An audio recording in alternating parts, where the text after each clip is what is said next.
future.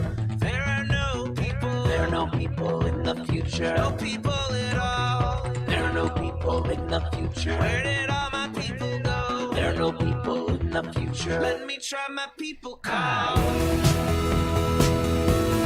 Where are all my people?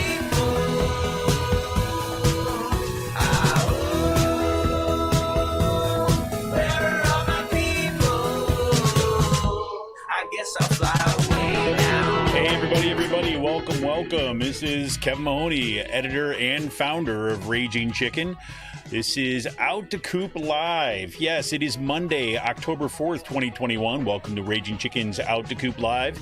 This is, as I said, Kevin Mahoney, editor and founder of Raging Chicken. And Out to Coop Live, we talk to progressives, activists, and troublemakers of all sorts, right from our own backyards or from across the country. On Fridays, Sean Kitchen and I break down the Echo.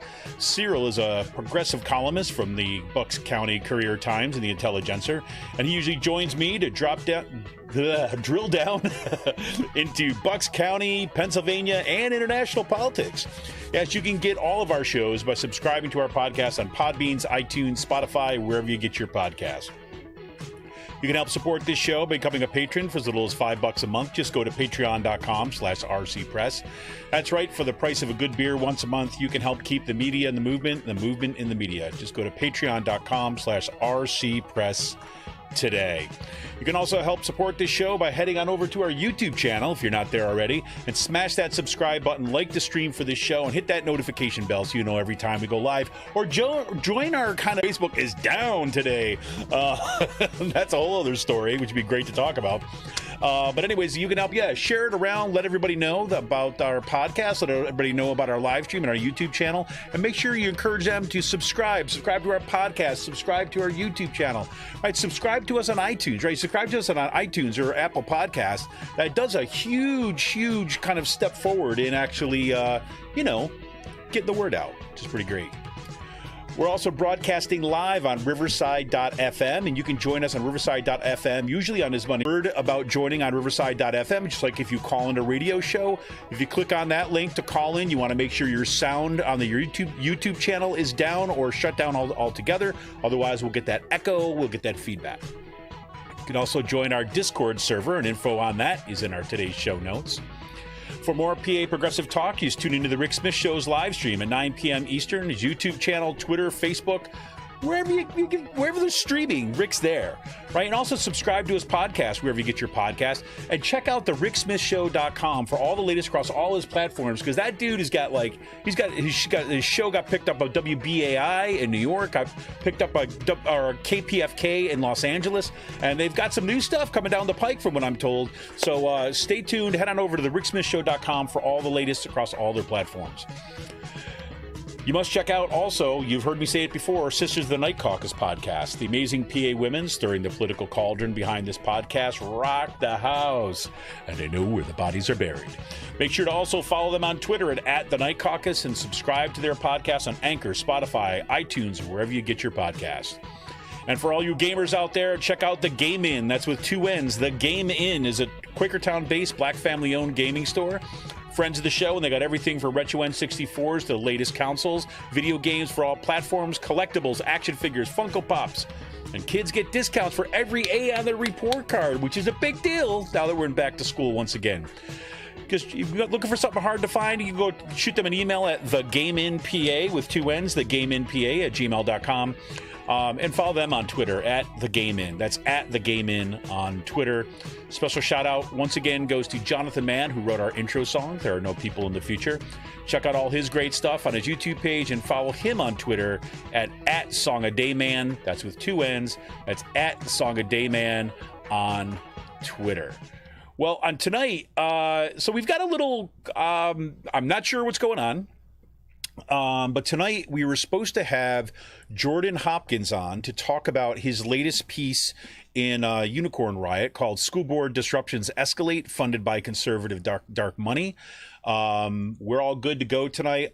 So I don't know what came up or what happened. He had been retweeting out announcements about tonight's show and stuff, so I know he was watching. But then It's been radio silence for the past couple hours, so I'm not sure what's going on. Hope everything's all right with Jordan tonight.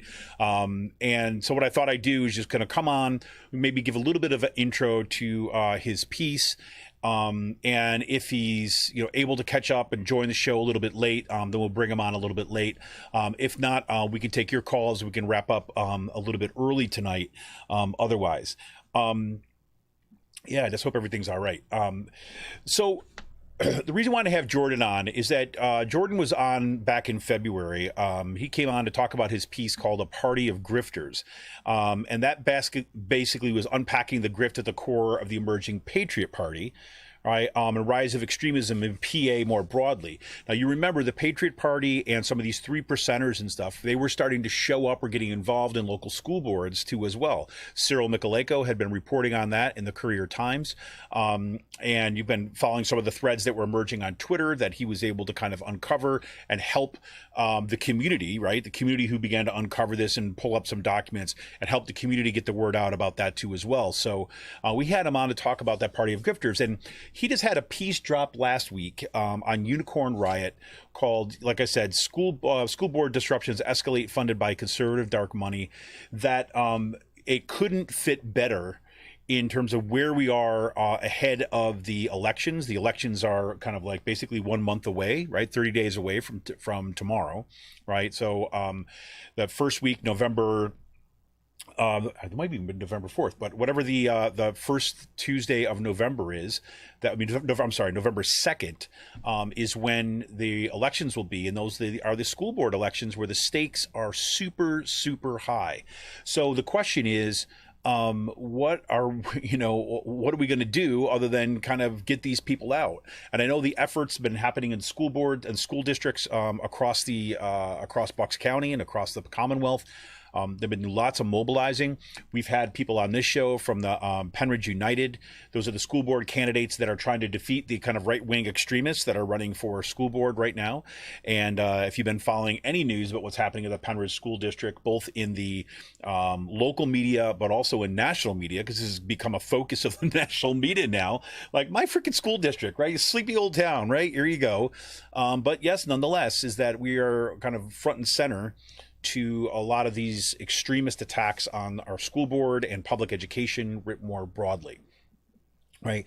And I should also kind of give a shout out, because for next week, we're going to have on two candidates in the Palisades School District, Jamie Davis and Cindy Shane. Now, you remember, their school board is set up a little differently than Penridge. So they're running against specific candidates. But Jamie Davis's campaign, that she's running against the QAnon friendly folks over there. Okay. And that is not a good scenario. Let's put it this way.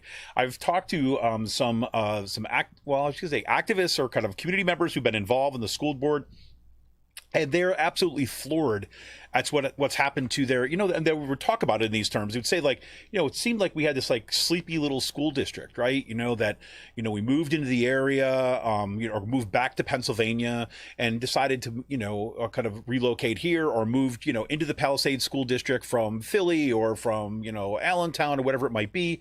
They wanted to have a kind of a little bit more slow paced life and know that Palisades was a great school district, moved into there, and lo and behold, like, the proverbial hits the fan, and now you've got all these right-wing extremists that are kind of,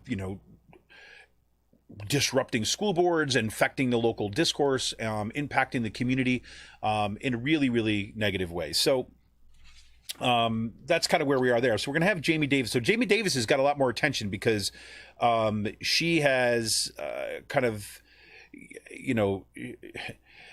she was kind of the target of some of the controversy early on, and that kind of unfolded over the course of the summer. And Cindy Shane has not had as much attention to her campaign, in part because her opponent is not as well known as the kind of the extremist that he is.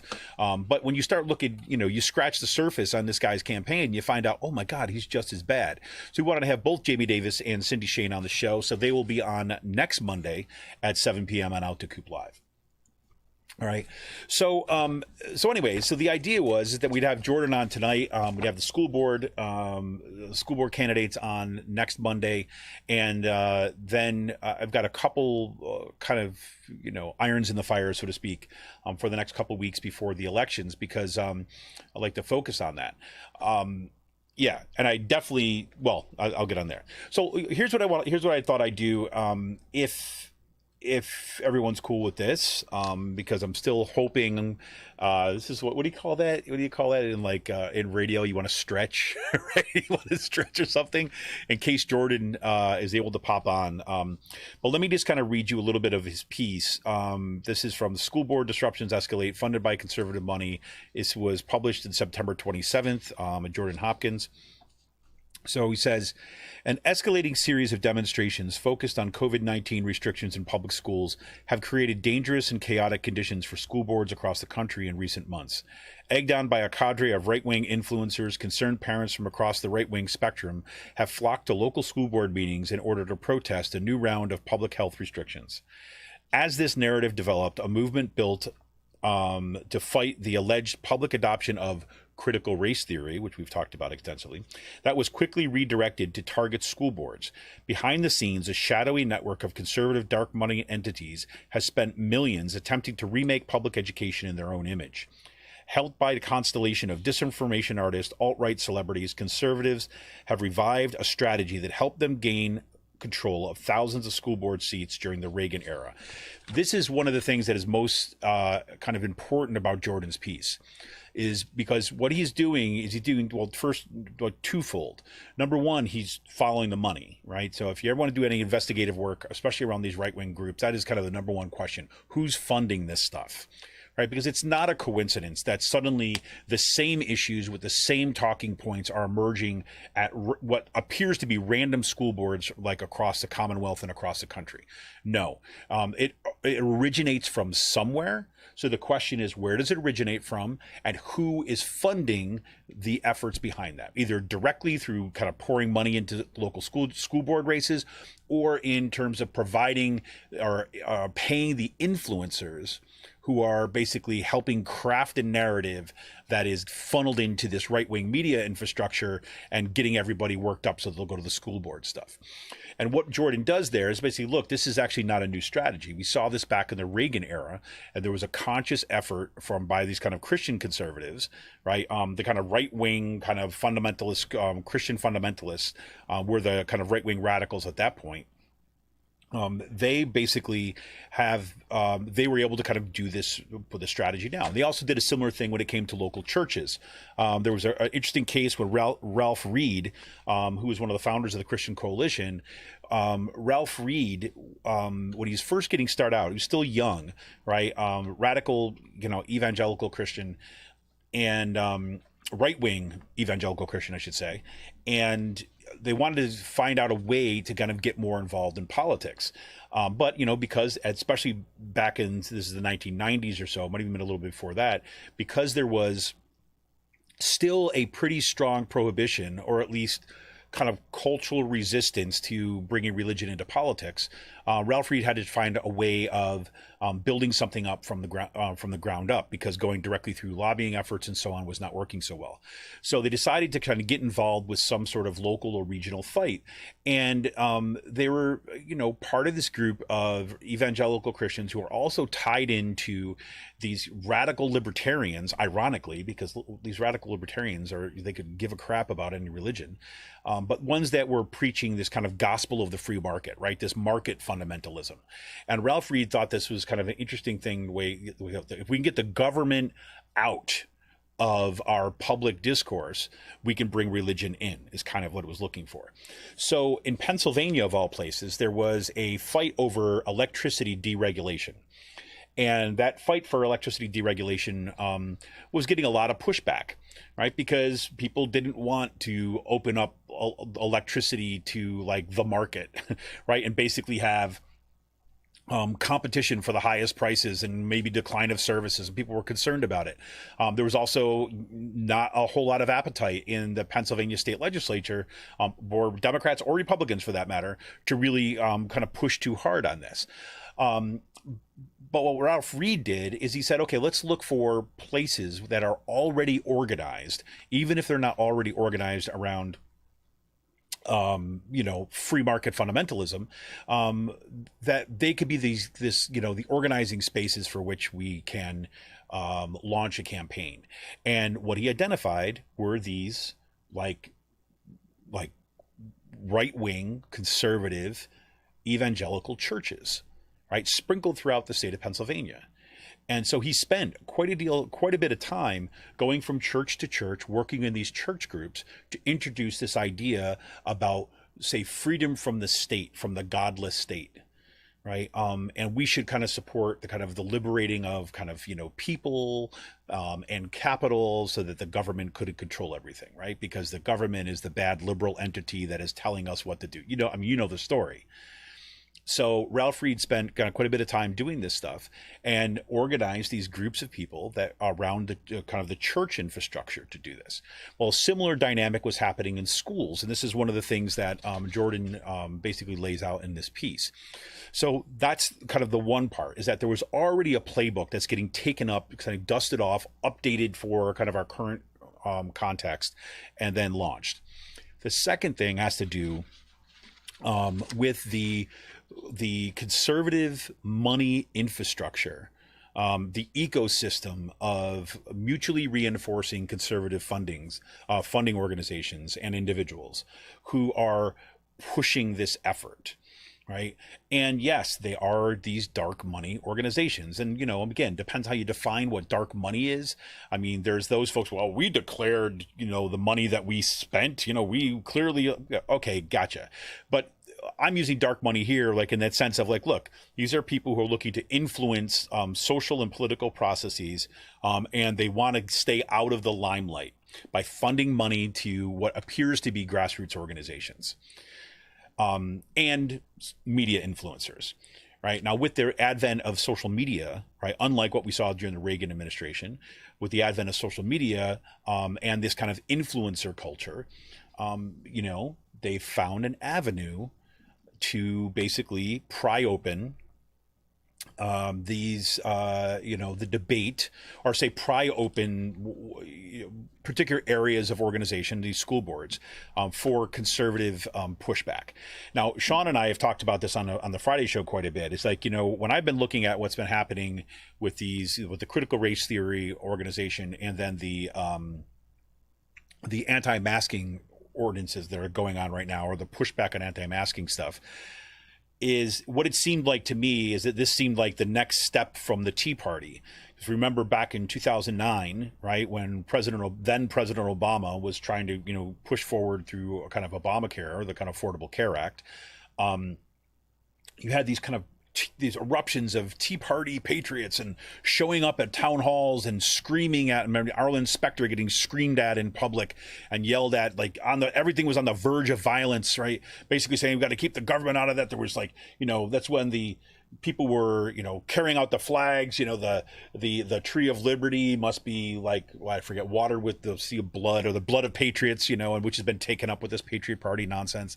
But yeah, that's all this stuff, all this, the snake, right, on the yellow flag, don't tread on me. That was kind of first trotted out during the Tea Party movement of 2009, 2010. Right. And very much the same people, like these same organizations that were involved with the Tea Party, right? The Koch network, right, of funding, as Jordan lays out in his piece, the Council for National Policy, right, is another one of them. No Left Turn is more of a new organization, but they've got a whole whole bunch of money behind them that comes from places like the Leadership Institute, right, which was also this right-wing funding organization, which had been around for quite some time. So, anyways, the point here is simply this. That we see what Jordan's able to do in this piece is basically chart the funding mechanisms, number one, and show that this is part of a playbook, right? Which is absolutely essential for us to be able to kind of push back against it. And this very often happens when we're taken by surprise by the kind of vitriol that we see at local meetings. We're taken by surprise and we're trying to figure out, well, where is this coming from, right? And generally people are fighting back at this very local level against these sets of people, right? And justifiably, like in the Penridge School District, Joan Cullen, right, who's like, I guess, the vice president of the school board now, she has been cultivating this kind of perspective for quite some time, right, in the school district, right? So there, and you're kind of like fighting against these people, and then she'd have a couple of her pals would get elected, and then they would just be brutal to other members of the school board, and they would resign, and then they'd be able to replace it with more people, right? And it seems to be this organic local process, right? But it's the way that the local is networked into the national, and these billionaire funding networks is kind of really what's at the heart of this. And this is why, it's so important to be pushing back against these what's happening in the school board, and to get educated on, who are the people that are behind this push, what's their agenda, right? And how are they caring about that agenda is really critical. So anyways, so we're like about, I don't know, we're about 30 minutes in now, and so I was hoping that maybe Jordan was able to call in a little bit late, but I'm not hearing from him. So hopefully I'll be able to get him back on the show.